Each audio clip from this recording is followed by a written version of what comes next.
All right, it's in between. We've already started the conversation. We're talking, Richard owns Zeus Comics in Dallas. If you don't know Zeus Comics, please check out ZeusComics.com. Did I get that correct? Yes. I always worry that it's ZeusComicsDallas.com, and I know that it's not, but you know how you get that in your head and you worry. But we are worldwide. I would not tie myself to a particular city in terms of an identity or brand. I'll say right off, if you're in Dallas, go visit him. If not, check him out on the web. He will send you all kinds of goodies. If you go there and purchase them, he'll make sure they get to you. But we were talking about some things going on there. I was asking him if he got to work today. And Sean came in and asked some questions too. So let's talk real quick about running a comic book store. Yeah. So right now, DC Comics and everything else come out on 2 different days. Tuesday and Wednesday. Right. So do you see people coming in on a Tuesday to get DC stuff because they don't want it spoiled, or they, for whatever reason, and then come in the next day to pick up everything else? Or do you see people just waiting for a Wednesday because that's a traditional day?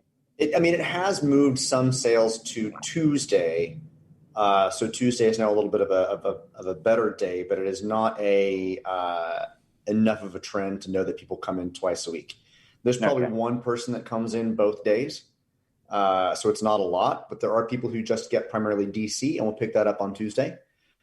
All right, they'll just get they wait for everything else that came out. Exactly. If they pick up some Marvel books, they'll just wait till the next cycle around the week to get it. Gotcha. And I do have people that get DC books that just go and wait till Wednesday anyway instead of coming down. So it's I think one of the things I've appreciated about the DC stuff is I'm able to get more things processed earlier rather than bump everything to Tuesday and Wednesday to get stuff on the wall. So having that schedule makes me kind of get ahead almost. All right. But it also means I work all the time, which is what Todd's question was if I have to work today. Yeah. So I basically, because of the cycle of comic books, I work all 7 days a week. I get the fortune of one day to kind of be at home, but it's all because of ZeusComics.com. And that day you're podcasting. And that day I'm podcasting. So we do a pull list that comes out today. And so throughout the course of the day, I am verifying that I'm not hitting numbers. So if somebody orders something and I run out, I've got to order more. Take it off the list. People can't order it. Particularly if it's sold out. I mean, that's the one benefit that I think we have over a lot of other stores is that we don't have to wait till Wednesday to know if something's going to sell out.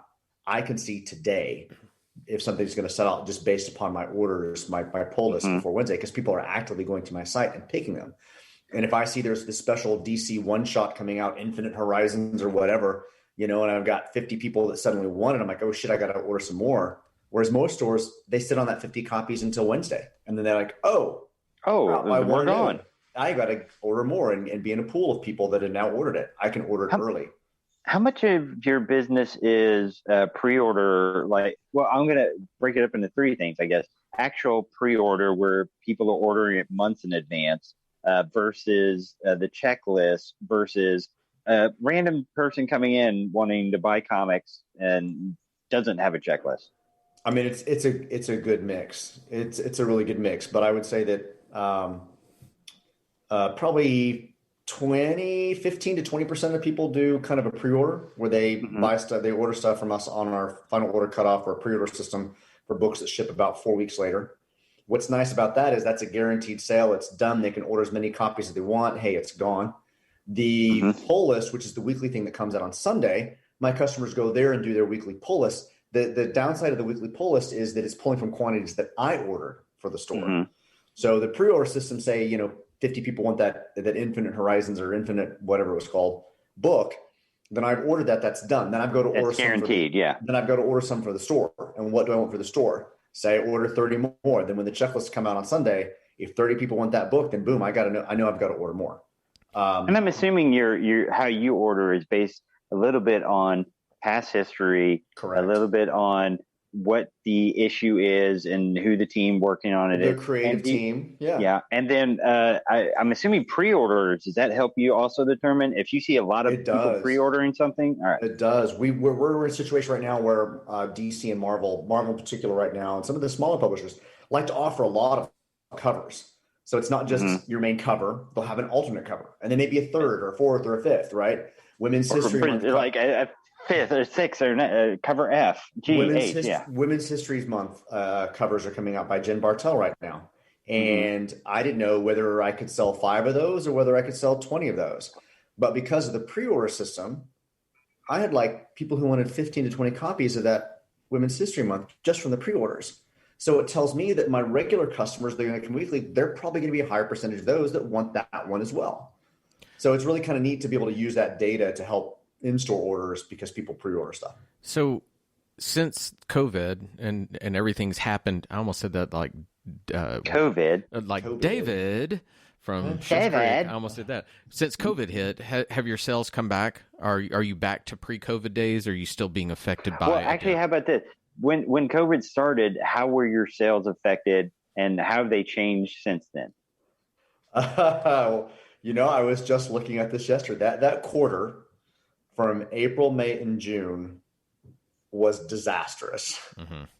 It was down. Then you get into the lockdown started mid-March, right? And then you get into because nobody was printing anything either and shipping anything for those couple of months. There was 60 days that Diamond Comics wasn't shipping anything. Nothing was coming out. Yeah. So I was having to rely upon customers buying stock that I currently had in store, stock that I could get that was back stock. Right? They were buying graphic novels and things like that, which is one of the reasons why DC jumped ship and started offering comic books almost a whole month before Marvel came back. Because Diamond wasn't shipping anything. Diamond was shipping, and they said, "Hey, we want to get our books out." So I applaud DC for trying to find a solution. Yeah, there was a lot of people were upset about DC, leaving Diamond, and I'm like, Diamond may not have come back. DC's like, I got to get our books into our hands, so we're going to find a source to get it out there. Yeah. Since we get to the third quarter, and they rebounded. My third quarter of 2020 was on par with my third quarter of 2019. Good. And I've actually continued to see growth. My fourth quarter of 2020 and the start of my first quarter of 2021 have been higher than 2019 or even 2018. So we're seeing some movement. Yeah, no, we're seeing some great movement there despite the pandemic and despite that stuff, we're doing well and our numbers are up. And I don't know if that's because people are seeking comfort, right? They're seeking the comfort of stuff. People might they're stuck in their house and they want to read comic books. God damn it! Physical media has become very relevant to people when they think about the loss of certain types of vinyl books. I think physical media has seen a big jump. I mean, even people are buying more DVD sets and things like that than necessarily because we see the streaming services jumping licenses and you're losing things that you purchase because the license. Or they're pulling episodes because of content and you can't see it anymore. Yeah. Correct. So physical media has become very relevant to people in the pandemic. The other thing, and I don't know if this factors into it, it's just a guess, because people are at home, they're not spending on events. Gas and going out to eat. And food. And going to movie theaters. Correct. And so they seem to have a little more cash to spend on things like books and comic books and vinyl and things like that. So all right, I know Todd, I know you have other things you want to talk about, but I had one last nerd question and store related. And then if you want to ask, I'm sorry to interrupt. So DC has their own ordering process. Diamond has their own ordering process. Then there's like independents like Bad Idea that has their own. Obviously, I don't think you want everybody to have to be independent and you order every comic from every distributor. Obviously, Diamond, there was a problem with that. Do you like DC's ordering process? Do you prefer Diamond's ordering process? Does Bad Idea have a good process? Would you prefer not to answer? No, I don't mind. I didn't know if maybe you didn't want to step on. I don't mind answering. I think we were spoiled with having one source at Diamond one person to get everything from. Well, yeah, exactly. The simplicity was there. I mean, the complexity of ordering from multiple companies is a complexity, but game shops do that. I mean, there's not one source for game shops to be able to order just Warhammer product and Magic the Gathering, Wizards of the Coast product, and so on. They have to order from multiple distributors or multiple individual companies to get that product in. So comic shops had a good. So you were lucky for a while there with the simplicity, right. And so I don't mind the complexity. It's hard for me to kind of stay up on all of it sometimes. Sometimes I feel like, particularly because comics have a release schedule. Yes. But I was going to mention Todd, because he brought this up yesterday about we had Rob Liefeld in the store yesterday. Yep. And we were talking about, what it was like to have Rob in the store during the pandemic. And 2 years ago, Rob came out to support us and do a release for Major X. And he was there for 3 to 4 hours, talked to all the fans. We had this big, gigantic line. We had cosplayers Lots of pictures. there, lots of great stuff, lots of good, high energy. Well, we did a signing yesterday with him. It also lasted a little longer. It lasted about 5.5 hours. And the difference is we could only have 3 groups of parties in the store and 4 or 5 outside. Social distance, yeah. So while we saw as many, if not more, people over the course of the day, the energy wasn't there. There was a couple people in costume, but they couldn't really run around and parade. We couldn't give out and play with the other cosplayers. Yeah, we couldn't get that high energy in the store of Rob telling entire line of people stories about things. He had to tell individual groups of people stories. So it's a lot more subdued. And even though it was still immensely successful, it didn't carry the same energy. Well, that just means next year, hopefully, when everybody's it's going to be a party in Zeus. We'll see how and that I think goes. to that point, that's one of the reasons I was kind of interested about asking you about the event yesterday, as well as your cells. I was talking to Sean before you came on, and I'm not sure you knew this. I know that the last time we were together that Abby got accepted into CU Boulder. And since then, over spring break, they invited us to come back in a very socially distanced manner so that we could step to the campus and look at a lot of things. Well, what was really weird for us is that we had been on that campus almost exactly a year ago to tour it before she applied. It was on the weekend that the lockdowns began to happen for COVID. We're in there, things are happening, and suddenly it's like, oh, we can't meet with you, you can't do this. We were beginning to learn what this pandemic would be. And here we were a year later, and as we drove home, all I could do, and we drove, trust me, from Colorado to Texas. And it's not that bad a drive. No, it's not, except this time we decided, hey, let's go up into the Rocky Mountains. I will never do that again. That's the most terrifying thing in the whole world. Drive. But as we're going along, I thought of you, Richard, and I thought of a lot of my friends, musicians, because I just played my first gig in a year the other day in a very socially distanced thing. A lot of things have really changed, and I thought how weird this is for me to bookend this pandemic where it looks like it may be on the downward end of it. Right.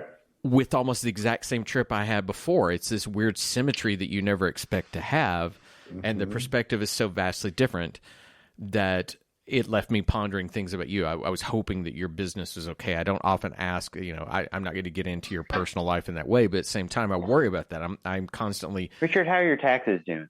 But that is, that's the thing when people, it's always awkward when people ask you questions about how's business doing? How's business? How's your sales? How's this? And the thing that I've learned about when people ask how's business, it's not always from a place of positivity.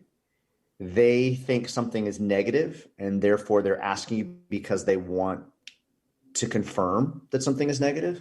Does that make sense? It does, because I'm going to be very honest with you. The ask I get is, oh, you haven't played anywhere in a long time. Everything okay? Well, yeah, no one's booking gigs. Nobody's going anywhere. Would you like to get into the story of my band that my drummer, who was from Japan, had to move back because of his work visa coming to an end, as well as COVID restrictions? I lost him. I lost 2 other people, so I've had to re-outfit. And I agree. People, I think they often throw that out there to see. I don't know if it's to make themselves feel better that their life's shitty that's what too. I was going to say. To confirm their own negativity about a situation or something. It's always a weird ask. Yeah. Or maybe if your life is just a little bit worse than theirs, that means they're doing okay. Well, and I think that's the universal truth is I think every person in the world is probably guilty at some point or another of asking something to validate their own self in some way. You try not to be that person, but we all probably do that to some extent. Now, with that in mind, the 3 of us just went through something at the 1st of February that I even dealt with some of the people that I work with that are in New York that kind of bad-mouthed me about, and that would be the winter storm that affected Texas. From my perspective, and then I'm gonna toss it to Sean and Richard because theirs was even deeper than mine. Mm-hmm. So here's the reason that Texas was so overwhelmed. Our power grid has been sent to independent